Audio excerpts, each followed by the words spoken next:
Good morning, everyone. I'm coming to you from our home office slash FOSS studio. So we're experimenting here with trying to do hands-on science. Really happy that you all are here, and welcome back to those of you who joined us on Tuesday.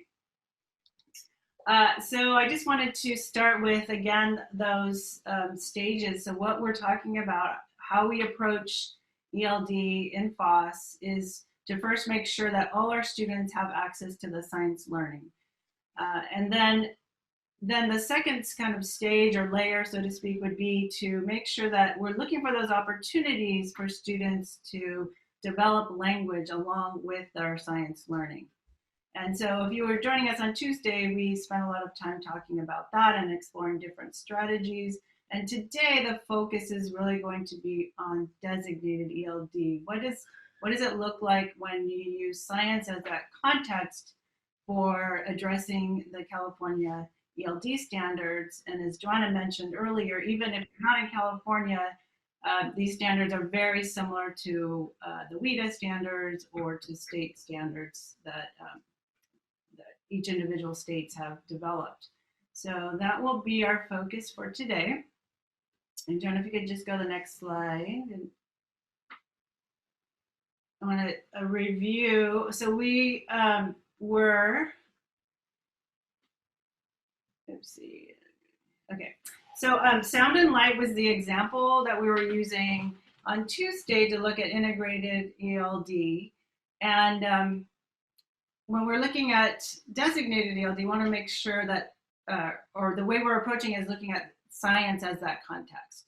So I'm going to now go to Joanna, if you want to stop sharing and then make sure I can get back to sharing my screen.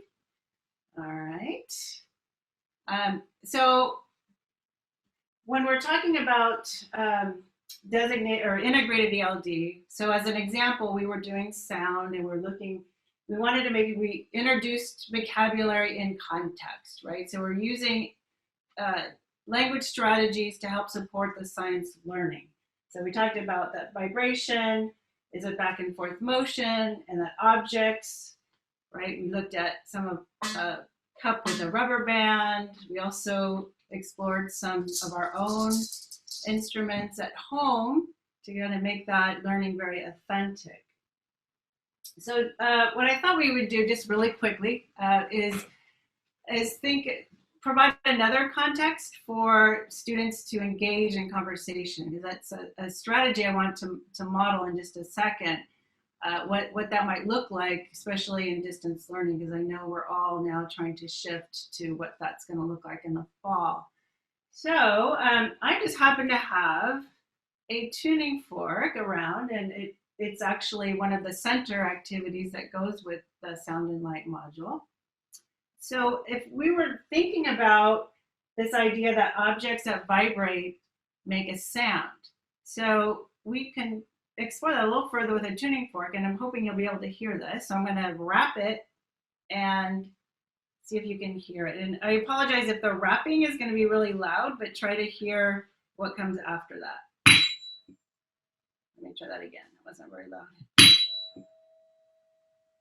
So give me a thumbs up if you can hear it. A little bit. Let me try it one more time. All right. So I can hear it, and it looks like some of you can hear it, but I couldn't actually see it moving. And that's the whole idea we're working with here in this science concept. So I was thinking, so how might we find evidence that this was actually moving, and that's what was producing the sound? But wow, I just happen to have a ping pong ball floating here in my little studio. So I am going to see if I can make it move by putting the tuning fork next to it. Oh, let's try that again.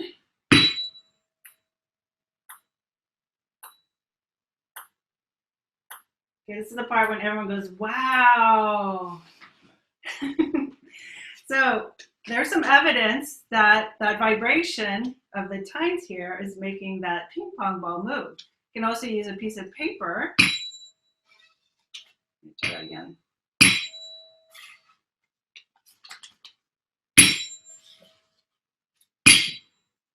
Okay. Let's try one more thing. I'm going to get a close-up view here of, okay, let's see, I'm going to change my camera to get a close-up view, and hopefully you can see a cup of water. And Deanna, we had a few questions in the chat, and everybody, just so you know, that ping pong ball was hanging on a string that was, I think, attached to the ceiling. So that is correct. We just thought we'd make it a little more interesting. Okay. And also, just one other thing: if you pin Deanna, her face, the little square, then it will bring it bigger, and you'll be able to see a lot bigger. Yeah, not that you all want to see my face any bigger, but if you will want to see this cup. So hopefully you can all get a nice close-up look of the cup. And I'm going to, again, wrap the tuning fork and stick it in there. And I bet you all know what's going to happen. Woo! Did you see that? Thumbs up if you were able to see that. All right, so everything here is all wet. So that was to provide some, let me switch cameras here so I can talk to you. That was to provide some context for the science. So this is the science learning, and we want to make it as engaging and relevant for students as possible. And so now I'm going to ask two of our friends here that are FOSS consultants and have been really helpful, and I'll talk about that a little later. I'm going to ask Kate and Jackie to unmute, and let me share my screen.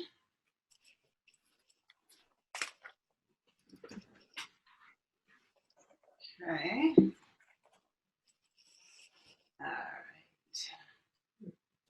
right. Okay, so actually let me come back to this slide because I want to just get a little introduction. So what we were doing was, and I showed this slide yesterday or Tuesday, is when we were doing integrated ELD, we were using the language function to support the practices. So focusing on what was it that students, with those cognitive tasks that students would need in order to engage in those science practices. Now, when our focus is designated ELD, we're looking at very specifically what are those demands, what are the language functions that students need to develop and practice so that they can then do science. So we're looking at doing language so we can do science, and those just interconnect. So that's the framework that we're working from. And so now I'm showing a time-lapse little GIF of what's happening when that tuning fork goes into the water, to give a little more of a view. And I'm trying to, since we're in this situation of distance learning, trying to take advantage of it. So how can we actually provide images, videos, kinds of things for students to actually get deeper into the science learning, actually taking advantage of that. So this is a strategy that we have in our designated ELD units, and it's actually comes from LA. So I want to do a shout out to LA Unified. If you haven't checked out their designated ELD units they have on their district website, they're fabulous. And this is something called a constructive conversation that Jackie and Kate are actually going to model very, very briefly. I'm going to put up a couple prompts here. So Kate, why don't you be partner A? okay. And we're going to use these prompts, and then Jackie is going to respond. So we're going to practice using some academic language. So you can go ahead and do this as an adult, that's fine, because the purpose of this is a model conversation. We want students at all levels of proficiency in English to hear what it sounds like. So they're going to model, and they're just doing this off the top of their head. So I'm just going to let you all take it away.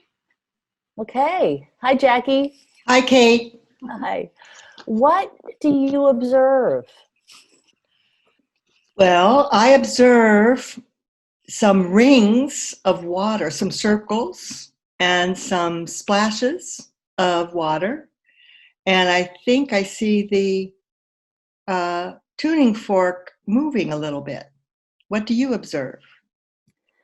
I observe those lines in the water too, and the splashes, and the tuning fork, the ends of the tuning fork moving in and out. What do you think is happening? I think that the tuning fork is moving the water somehow, making those rings. What do you think of my idea? I agree that the tuning fork is somehow in the water, and it's moving the water as the tuning fork vibrates back and forth. It reminds me of a mixer, like when you're making a batter and the mixer is going around. It's like that kind of pushing motion.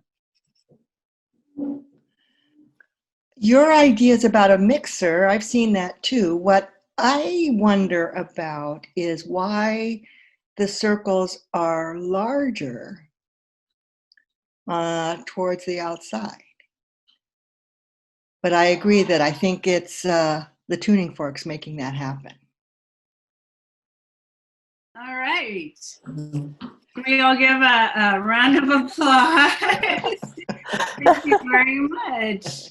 So that was an excellent example of how we want to model. And again, I want to shout out LA Unified for they put together a lot of these different images and prompts for students at different levels and different grade levels. And we've kind of adapted that and used all the images.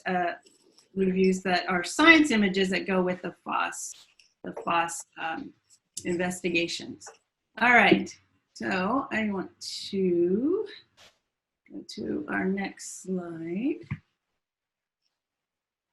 And focus really now, as I said earlier, we're really honing in on the ELD standards and how those, so that particular lesson that we just modeled would be, of course, exchanging information and ideas. So how we're using these standards to support students in developing those language demands that they need for science and for all of the content areas. And I'm going to provide some examples too then of how we differentiate, right? Because the standards are differentiated. The whole idea is that we're moving students from emerging to expanding and to bridging. And I like to show this because and I'm sure all of you that are ELD TOSAs and work in that area every day know, but I don't think a lot of us are aware of the fact that these standards are not standalone standards. They are meant to support content learning. And I just think this statement is so powerful that English learners at all levels of English proficiency fully participate in grade level tasks in all content areas with varying degrees of scaffolding in order to develop both content and knowledge of English. And this is really the crux of our work, is that we can't take look at language and look at science learning as two distinct things, that they go together. And that is the whole basis for what our DLD program is. So the way we look at it in FOSS is, again, I was demonstrating how we did integrated ELD using lots of supports and developing vocabulary and language functions. And that's what we do when we're in our science learning and we're doing that whole group with the class. But we can also think about how we're in that designated time when we're just focusing on language. How are we building into and from, as the standards say, that science learning to support the science learning and that language development, so that we see these all as interconnected. And approach that we have been working with is to think about what can you do during designated ELD before students engage in the science investigation. And there are lots of different ways. And the resource that you may be familiar with or that you will see at the end when we share the link has lots of different ways that you can help students to be prepared to engage in that science investigation. And I just want to know that we need to be really careful, though. We're not doing things like front-loading content vocabulary, right? If we're front-loading vocabulary that would help students be able to engage in the science, like equipment words or procedure words. We're helping them activate their prior knowledge. What do they already know about this subject? And then the during is something that you might do designated ELD the same day you're doing the science lesson, right? Because we know we're supposed to be doing designated ELD every day. So you would, during that time, that same day or the day after, there are lots of different things you can do to help students with that, in that context of science, and that's going to help them in their science and other disciplines. So obviously things like vocabulary development, practicing discourse, like we were modeling with that example that Kate and Jackie did. And then after the investigation, there's lots of extensions that we can use, those FOSS extensions, lots of writing opportunities, next steps, things that are going to, go from that science learning and take us into the literacy realm.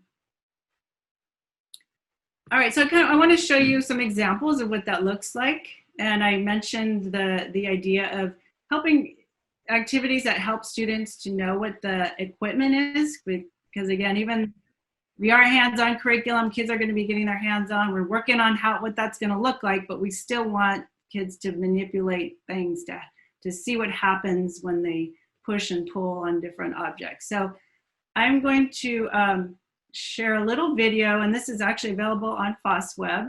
This was taken in Oakland, so shout out to OUSD, people who are out there. Oops, let me go back here. And this is going to focus on both part A or part 1 and part 2 of the ELD standard. So we're looking at how students interact in meaningful ways, how they're exchanging information and ideas, and what are the language choices they're using, right? How are they preparing to speak like scientists? And then of course we have the kind of grammatical part of verbs and nouns and prepositional phrases. So I want you to look or listen for those and look for evidence of that. And then we'll have a little bit of time to debrief that. I'm going to go over the different parts of this tool, and we're going to learn the name of it. So this tool right here is called a syringe.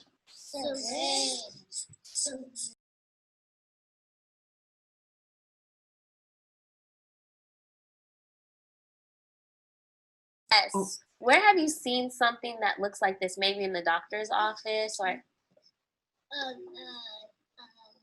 what's it look like? A needle. It looks like a needle. Yep. And when you're getting a shot. All right, do you see this gray part that I just pulled out? Yeah. Okay, this is called the plunger. What's it called? A plunger. What does the plunger do in the syringe? Go ahead and talk with each other. The plunger in the syringe, it makes it go up. And it comes out. It comes out. It was like a sizer, like a size thing. Oh, like when you measure something? Yeah, a ruler. Okay, like a ruler. What do these numbers, what do you think these numbers are for? Talk to each other first. The numbers are for to measure and to see how long it is. Yeah. How short is it? And can you guys use these words, okay, plunger, barrel, tube, to describe how this syringe pushes air?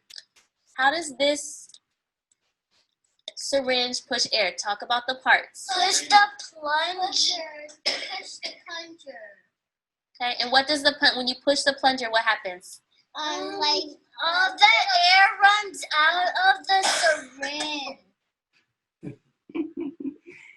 I love that video. All right.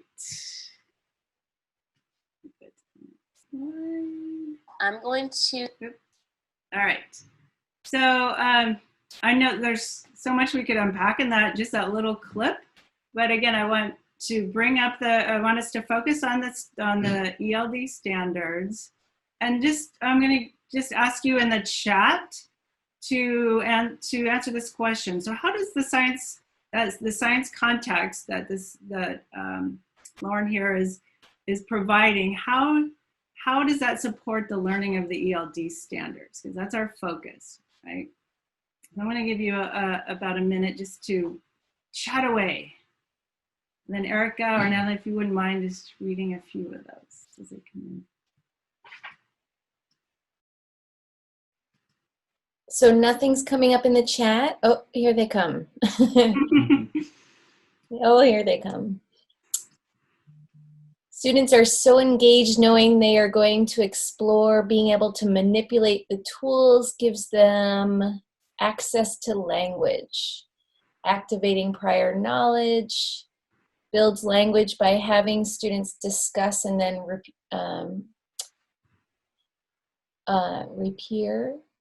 Vocabulary development, sense making, or the materials tools. The students listen attentively. Allows them to use the terminology correctly. They are engaged in using language. Collaborative, that one disappeared. I think it was collaborative discussion. Inquiry, build on prior knowledge. I didn't see explicit instruction on verb phrases or modifying to add details. Does this come later in the lesson so students know how to do that on their own orally and in writing? All right. Actually, I'm going to stop it there. Thank you all for participating. And I actually, that was such a nice segue because I want to go into what would be the next step. So that was kind of demonstrating what the strategy looks like. And you could, of course, do it with all of your students. It's just a very effective practice. But it's very beneficial for students learning English or any other target language. And we would then differentiate, right? Because when we're doing designated ELD, you need to do that in groups so that you can target specifically the level that students are at that time. So we would, in some of the lessons that we've developed, taken that activity and then gone to drilling down into that, for example, if we're looking at verbs, although that preposition could be equally as effective because as you could hear, they're using prepositions, and we could call that out as well. But I was thinking about this example for verbs and for emerging students, and again, we found this is the hardest range because you can have newcomers, and then students are just exiting from emerging, and that's a big range. So the expectation is that students may use the present tense. So a syringe is used to measure, and we would practice that language structure. And then for expanding kids, we would go a little more complex, and we would use a syringe is used for measuring, and then we would go to actually the future tense. And then for bridging, of course, we get more complex. So that was a great question because we really do need to focus, and we're focusing on verbs, and that would be the next step. And depending on which group we're working on, that would be the emphasis. So I'm going to go to another example. And this is, again, focusing on the part 2, which is learning how language works. And this is something else we found, and I'm channeling Holly here, who likes to say that in designated ELD, we're pulling back the curtain of language, right? Because as native speakers of whatever language we're teaching, we don't see, or we're not cognizant of a lot of the language, the way we say things, because they just sound natural to us. And so making those things explicit for students that are learning that language is really important. And so one strategy that you probably, those of you who are in the ELD field know that this is a GLAD strategy. And we've incorporated a lot of GLAD strategies into both our integrated and our designated lessons. And it's just a perfect way to engage kids in learning about parts of speech. So I'm going to share this video and again have you listen for the ways that students are learning about how language works.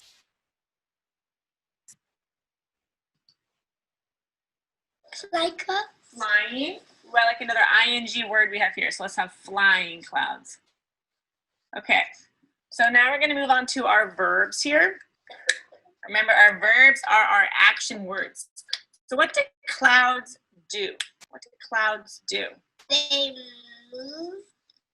They move. Great. We can have move as one of our verbs here. Okay, so we're going to come up with some prepositional phrases. Remember, that is where and when. It can also be how.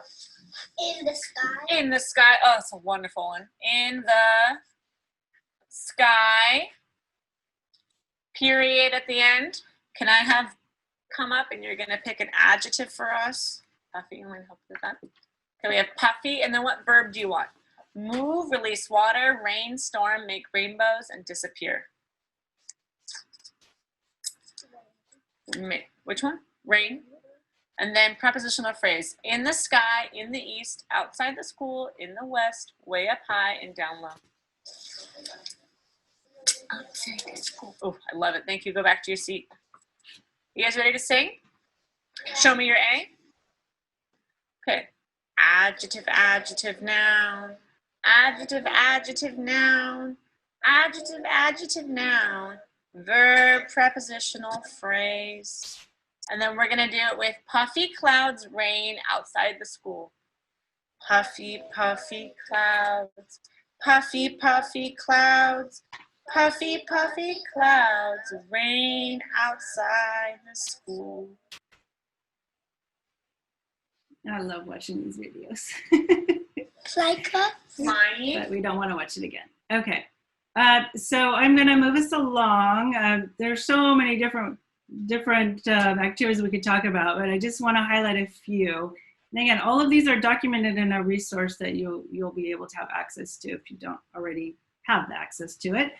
But I wanted to focus, so you saw some of the oral practice and getting into parts of speech, and I wanted to show an example of writing.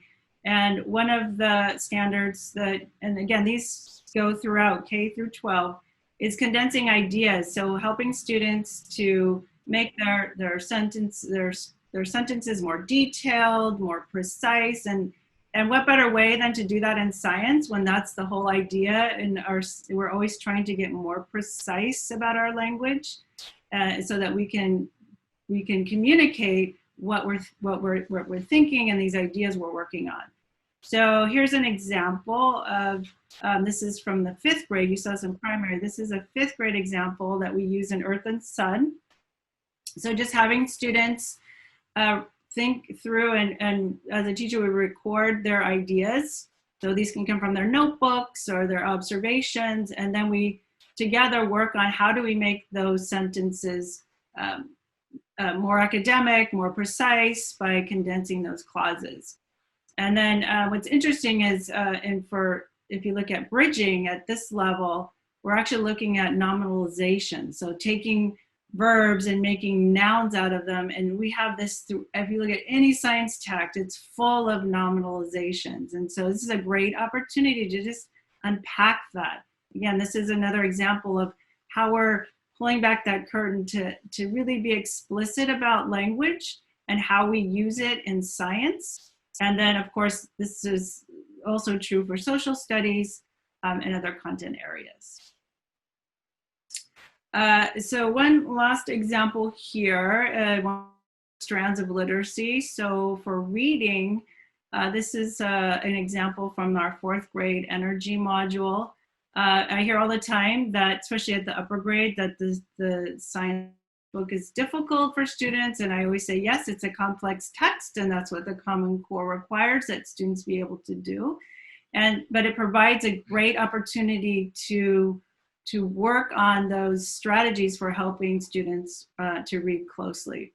So in this example, one of our favorites, and we've written a lot of lessons around this, is this comes from Lily Wong Fillmore, who is one of my, really love her work, and she has come up with this idea of taking juicy sentences. So finding a juicy sentence in that student resource book or any text that has to do with the science that students are learning, and then unpacking that with students. So if you can see here, there's this sentence that's really packed with information, and we can unpack it and line by line take out those ideas. So we're modeling for students how a reading comprehension strategy, time they're reading and just reinforcing ideas, important ideas in science. All right, so actually I lied, this is the last one. We're coming back to our exploration in sound. If you remember, we started with sound, and what great strategy to do is for what you can do after the science is have that science notebook. Students could always improve on their writing, right? So, and that's their place to experiment with not just science ideas, but experiment with their writing as well, right? Because this is not the place where we're putting red marks or happy faces. We're actually letting students struggle and practice their science ideas, practice their science writing. And then this strategy, this standard, understanding cohesion, worked so well with cause and effect. And if you recall Tuesday, we were really looking at that cross-cutting concept. And so we can use the standards to help us see where should students be in terms of their level of proficiency, and what kind of language structures can we use to help students communicate that thinking. Okay, that was a lot to throw at you. I'm just going to end with where you find these. So if you are teaching FOSS or science coordinator, you have access to FOSS, then you would find they're kind of buried. They're in the planning guide and other state resources, because these are specific to California. But if you are not in California, and I definitely recommend you access these resources, just go in and say you're from California and you will get these. And this is what it looks like when you hit that. You will get, there are two different resources. One is the general, kind of what I just went through and gave you an overview. And then the other one, the planning tool, has every ELD standard, and it has suggestions and examples for how you differentiate that in your grade level. So these are grade level specific. And I didn't even realize, I just discovered we actually have ebook that has both of those together, and it's really easy and a lot easier to read. And then these are also available in real paper. Okay. And actually there's a link, I put a link so if you have the Google slide, there's a link to that. There's also a link in the agenda. Because some of the grade levels aren't up yet, or aren't available if you're not a user, I put them in a Google folder so you can access them right away. Okay, so I'm going to stop here and let Joanna put you into breakout rooms. Okay, so if you want to just take a moment to take a picture of the questions, introduce yourselves, how are you currently supporting students during designated ELD, and how does designated support content learning? And I will, take a picture, write it down, and I will put you in breakout rooms, and you'll have just about 5 minutes, so get started right away.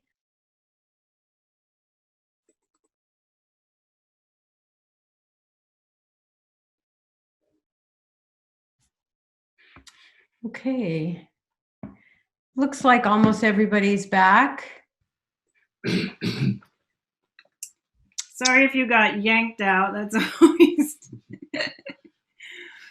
always rude. All right. Okay, I'm gonna continue. Yeah, Joanna? Yes, go ahead. All right. Am I still sharing my screen? No. Okay, let me show my screen. Yes, because you're going to show the video. Great. Are you seeing my screen now? Okay, cool. All right. So I should have mentioned this in the beginning, but so Holly has been working so hard. This whole team, Kate and that you all met, Kate and Jackie and Claudia, who's here in this room with me, and Hortensia and Holly, we have been furiously writing these DLD lessons so that they're ready for Santa Barbara to adopt. And so she needed a break, and she had this trip planned. So she is actually in Mammoth. But before she went, I interviewed her so that we could show her piece to you all through video. So I will introduce Holly. She is the science coordinator for Santa Barbara Unified. She's been there for about 12 years. And as I said, she was part of this team and really spearheaded this whole effort to bring the FOSS, to bring FOSS to Santa Barbara and then to use FOSS as their designated ELD program. So the first question I'm asking her is, why didn't they just go with a publisher and off-the-shelf program? Why did they want to use FOSS for their DLD program? And so that's what this interview is about. How you chose to go in that path instead of taking a ELD program off the shelf, so to speak? We didn't want one more thing on the teachers' plates and then science being pushed off even further. And so we have actually a long history with science in our district. We brought FOSS in, I think we started in 2012. And we're really intentional about bringing science in, bringing the NGSS in along with the Common Core, as opposed to just waiting until something was available for adoption. And so teachers were very familiar with the NGSS. They were familiar with the FOSS curriculum. We had real intentional professional learning for them, and it was rolled out very slowly, one module at a time. And so teachers felt comfortable using it. And it was really the only curriculum we had that was consistent across all grade levels and that everyone had been trained in. And so teachers also saw science as an incredible place for language use and for teaching language. But they saw it more like the integrated ELD and just ways to support language while they were teaching the content. And there was a lot of confusion about what explicit language instruction looks like and the designated part. And so we had carousel of ideas, and that was in the classrooms throughout the district, but there was confusion about whether it needed to be something you pull out kids for, and how do we group kids, and how much time is devoted to it. And so we found that there was just a lot of confusion. It made sense to use science and use that context of science to teach the language. Can you say a little bit more about what is it about science that you think provide a context for language learning? Well, already we were having teachers say, oh, it's amazing how much my students are talking about the investigations, or we had everyone using science notebooks already. And so kids were writing about the science experiences, and they had these shared experiences that they could talk about. And we were working with the science talk and having the discourse around science. And so it just seemed like a natural place to then focus on that explicit language instruction as well, because it was already being used that way. And it didn't need a whole lot of tweaking to make that a rich place for language instruction. And just inherent in science investigations and in science is this, rich use of language and a need to communicate, and it's very challenging, cognitively challenging, and it was a place that really made sense, as opposed to bringing in something that was disconnected to what they were already doing. And maybe they're talking about something that they haven't experienced, and it was very separate from what they were learning in the classroom. Can you tell us a little bit more about the process, how it came to be that you actually now have some lessons in a program that you can implement at Santa Barbara? So even to look at a lesson, a science lesson, and identify the language that is inherent in carrying out that lesson, or for the kids to be able to engage in the investigation, that was very difficult for a lot of teachers.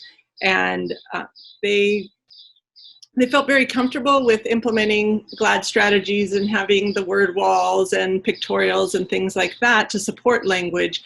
But as far as understanding how language works and teaching kids about that, that was more difficult. And so FOSS already has the ELD supports, and there was a lot in there, and we felt like, wow, we could, teachers could use this, and they could develop some lessons around this.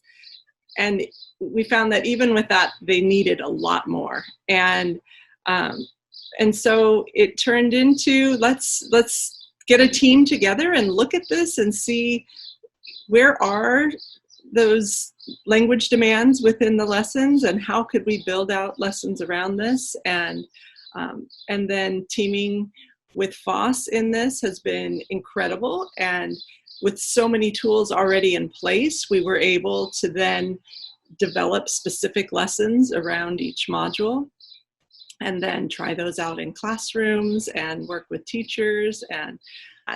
And so in developing these lessons, we're providing teachers with all of that back work so that they can then implement the lessons and support the students. And they are in turn learning these different strategies, and they are becoming much more aware of language as well. Anything that you want to share with districts or teachers that are interested in pursuing designated ELD through science? Science is helping these teachers see the incredible genius in each of these kids, and it's helping them to shine. And I know that through this designated ELD support, students will be able to communicate their understanding even more, and it's adding to their understanding of English. And these are all skills that kids are going to need all the way through elementary school, junior high school, beyond.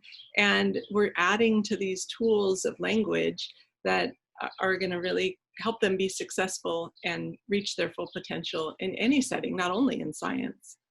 And so that's so encouraging to me. I think any student who is exposed to this curriculum and is able to do the science as well as the designated ELD, their understanding of science and their ability to communicate in English is going to be greatly improved.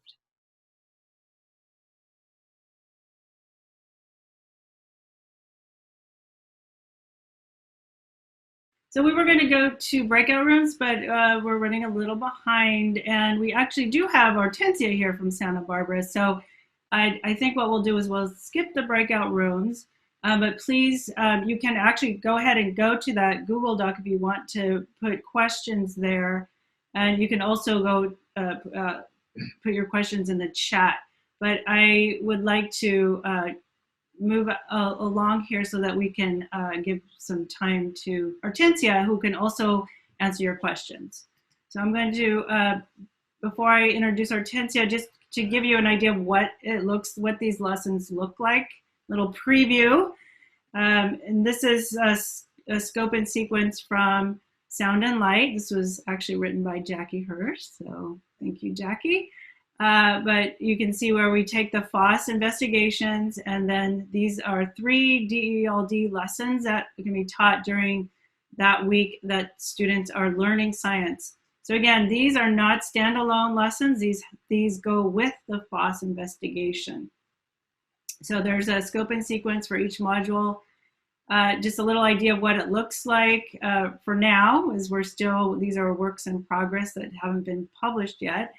But they have an ELD target, which is the objective for the week, for the 3 lessons, the materials needed, and we're trying to get as many of the resources into these Google folders as possible so teachers don't have to go looking for anything and that everything's right there.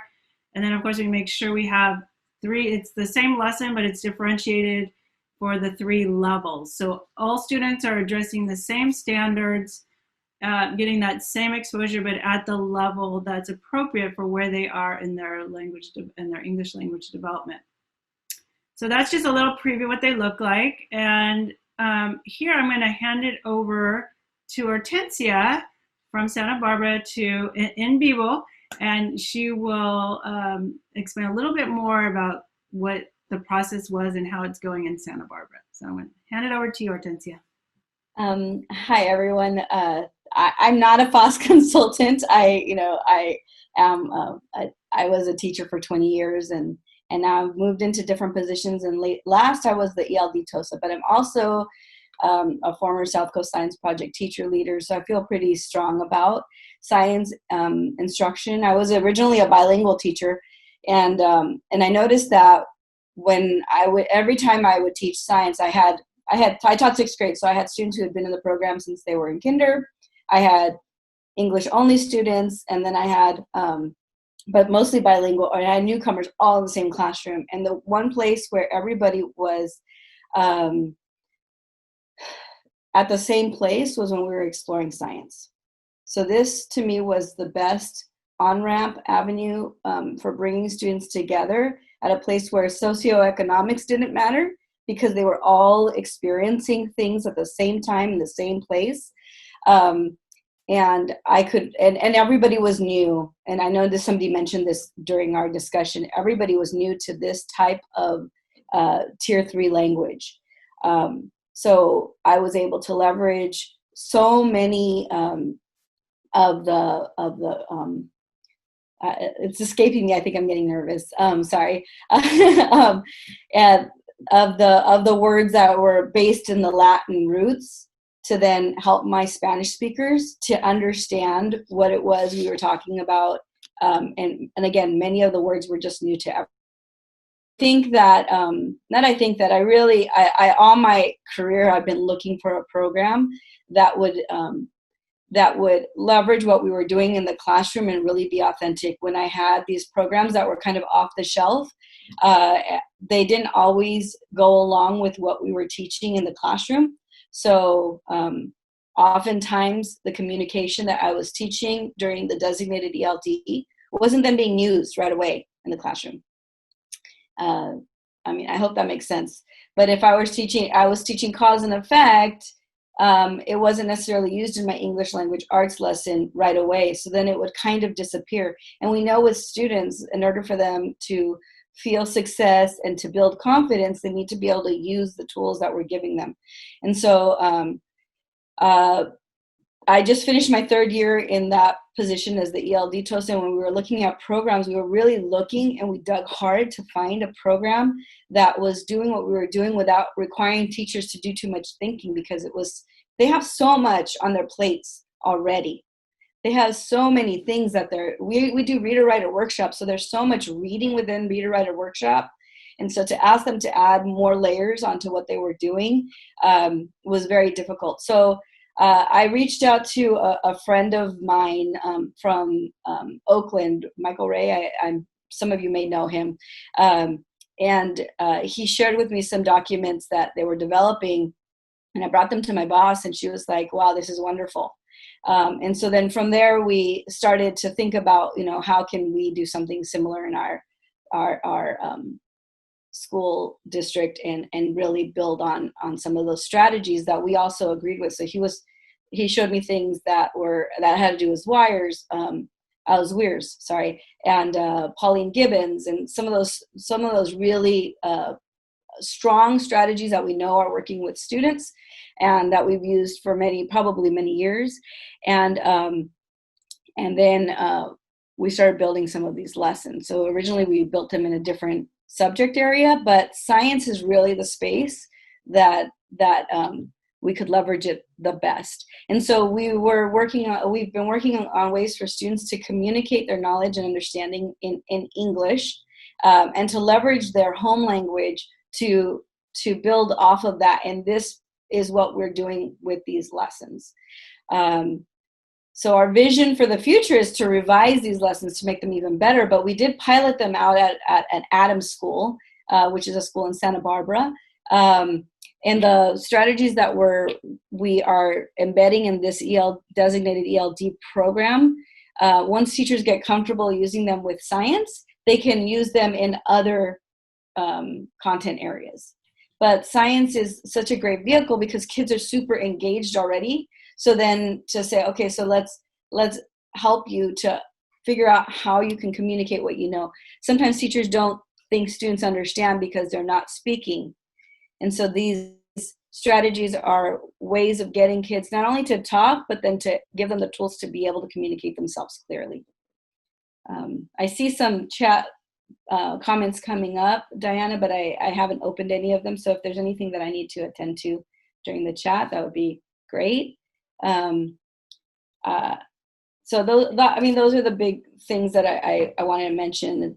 There's these shared experiences. The socioeconomic, it really helps students to build off no matter what their socioeconomics is, because in Santa Barbara we have these huge discrepancies. We have the very, very poor, we have the very, very rich, all in the same schools. We have about, I think it's something like 25% of our students are English learners now, but it used to be 33. We've just reclassified quite a few. And so we have a lot of students who are reclassified from English learners that continue to need supports. And so the more of this work that we're doing, the more teachers are building their strategy bases, and are being able to work with all students, not just our English learners.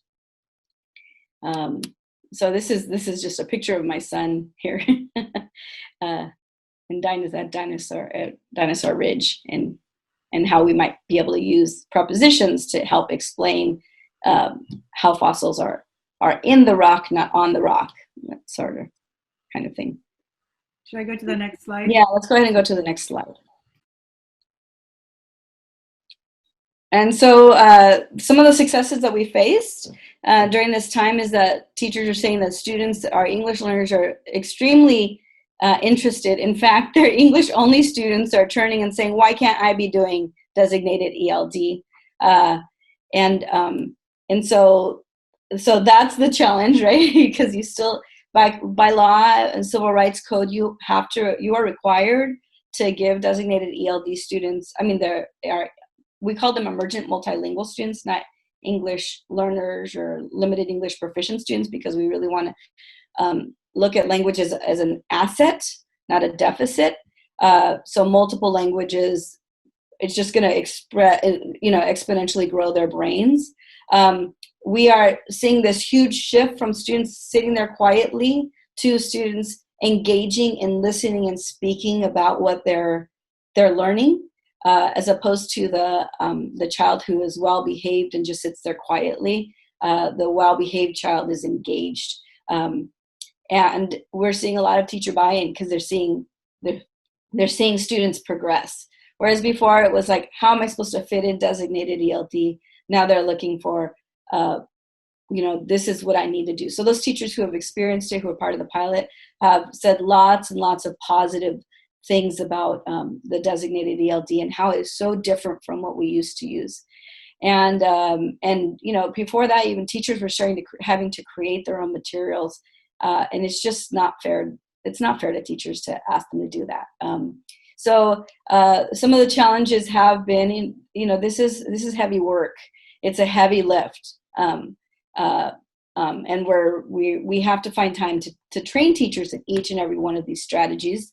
So that's been a challenge, but students who haven't used the program before, some of them have difficulties making the shift to that quiet space in which they have to now engage. They have to talk, or have to write or respond in whatever way through collaboration that's really required. Again, we do a lot of reader-writer workshops, so they're oftentimes taught something and then asked to go to their seat, and so they're used to that quiet space. But this really requires them to be active learners.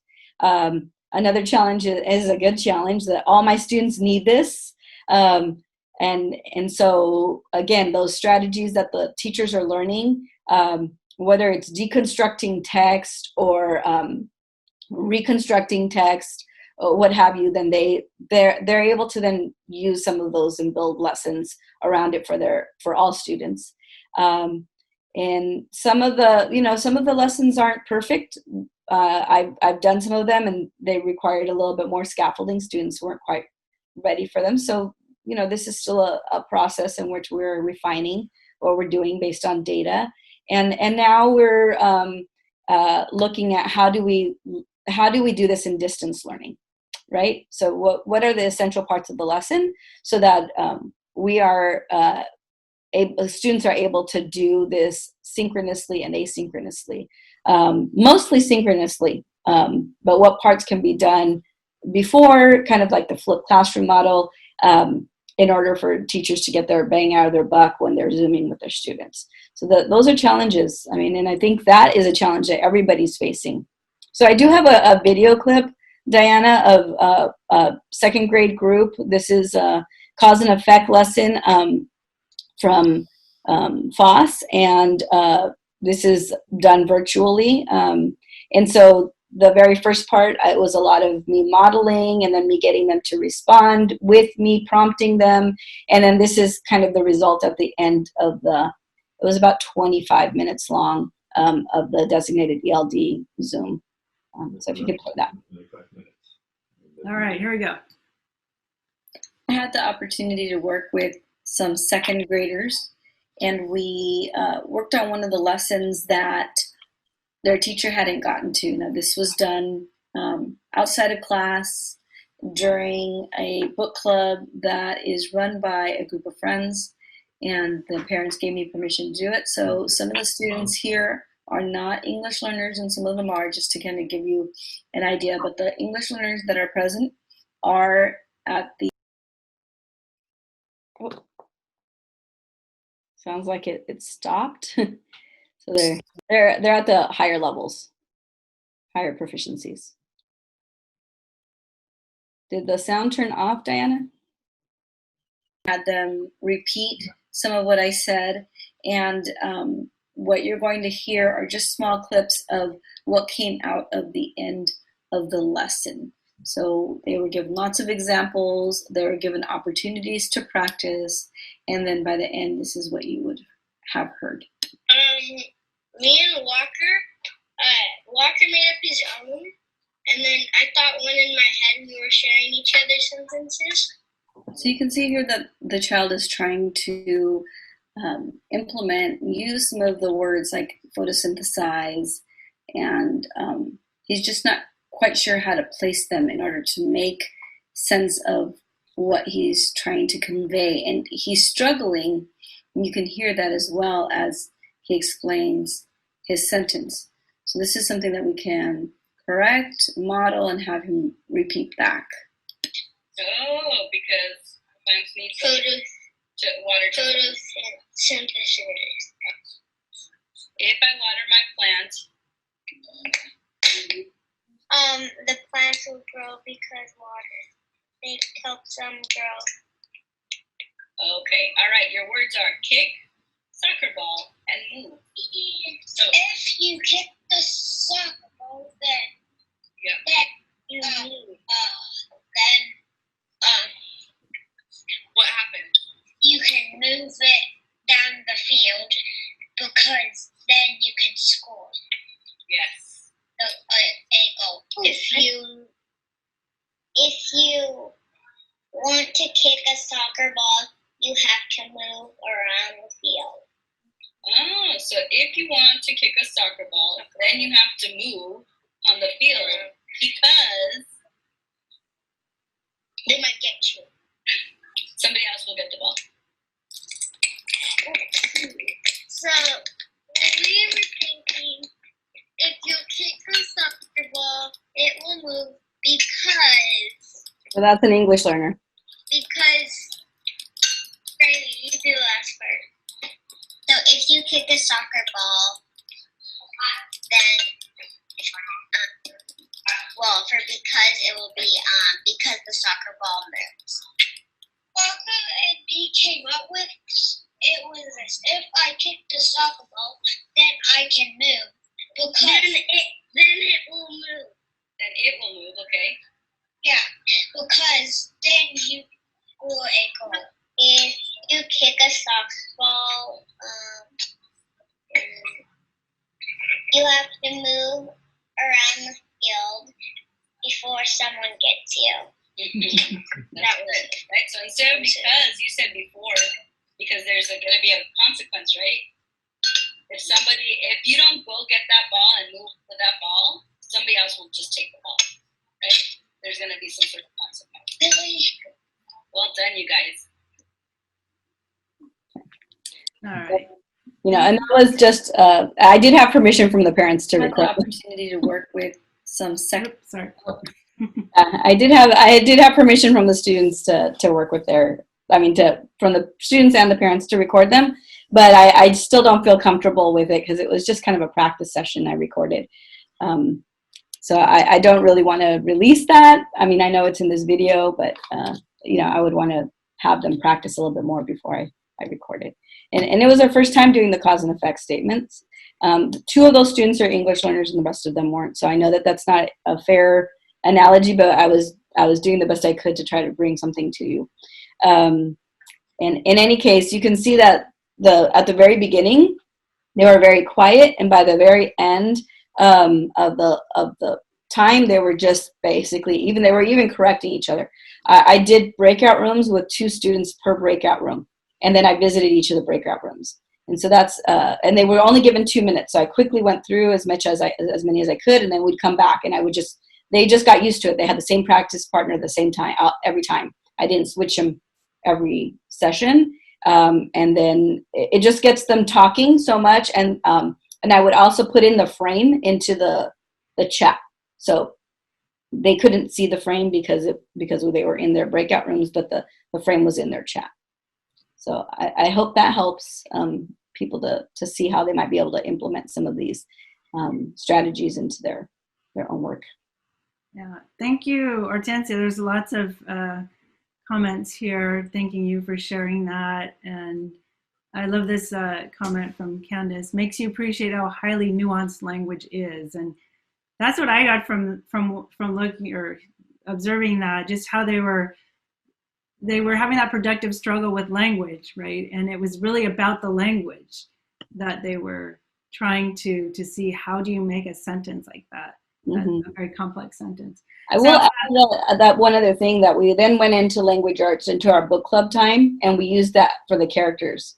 They use that same idea, like when this character did this, then blah blah blah, because, and they use that same frame in language arts. So they're using it in science. It's just being used in multiple spaces. Nice. All right, so I want to give, we have about 2 minutes to do a little Q&A. So feel free to put your questions in the chat, or you can go onto that Google Doc. I don't know if anyone's using that. And then maybe Erica or Natalie, if you want to read a few questions. While we're waiting for people to type in their questions, Deanna, we've gotten a few questions about, are these resources available in other states' planning guides? And yeah. They're not, you can't access them from FOSS Web unless you're from California, and then you can get them. So that's an easy way. And then I put them all in the Google folder. And maybe Natalie or Erica, if you want to put that link in there, it's in the public folder and it's linked in your agenda, that you can get those resources. I'll do that right now. And so also I just want to be clear about the resources that you'll have access to right now are the resources that we use, that Santa Barbara used to develop then these more comprehensive lessons. So the resources have examples, and what our team did was take those and actually write them out in step-by-step lessons, so the teacher could just basically teach, read through them and then teach the lesson.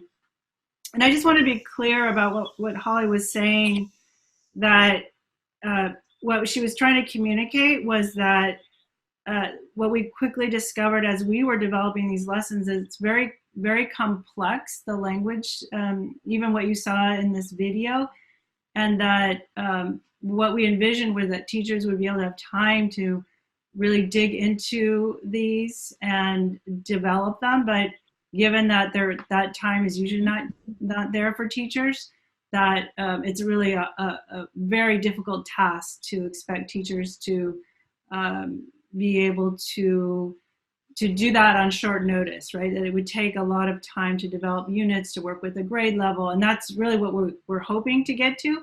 But she was describing what was happening in Santa Barbara that had to happen quickly, that they needed to have a program in place very quickly, and that was not something teachers were going to be able to do on their own. So I hope that clears up any confusion about that. So I see a couple questions here.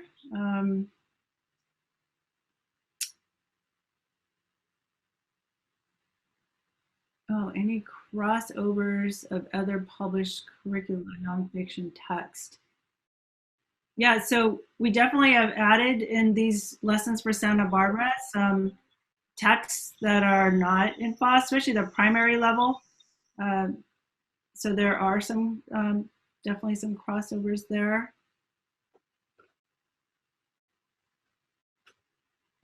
Here's a good question, maybe Hortensia. What are your ideas on how you group students for conversations? What are the advantages and disadvantages of homogeneous and or heterogeneous groupings? Do you want to take that one?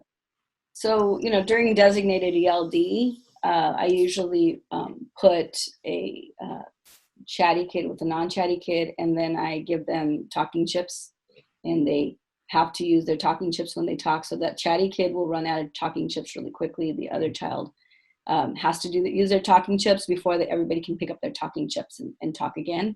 And that they can do with like Post-its or whatever little piece of paper that they have when they're doing it online. When we do our designated ELD groups, they are homogeneous. They are by proficiency level. So this that I did was really just for you to be able to provide you with a video. In our district, we're not allowed to record Zooms. So that was a Zoom that I did outside of work with my own account, not related to work. So that was my, in order to be able to work around. And then I got permissions from every parent, every child to record them. So yeah, so normally I don't do heterogeneous groups, I do homogeneous groups because that's what's required for designated ELD. Does that answer that question? No. Yeah, and so we are running, we have 2 more minutes. I'm going to hand it over to Joanna. I'll just keep sharing my screen. Okay. Let you. Okay, I think we can stay on for another 10 minutes or so. So I know there's a lot of questions. So if you wanna, let's just close out the session and then feel free, anyone who wants to stay on for another 10 minutes, we'll be happy to answer questions.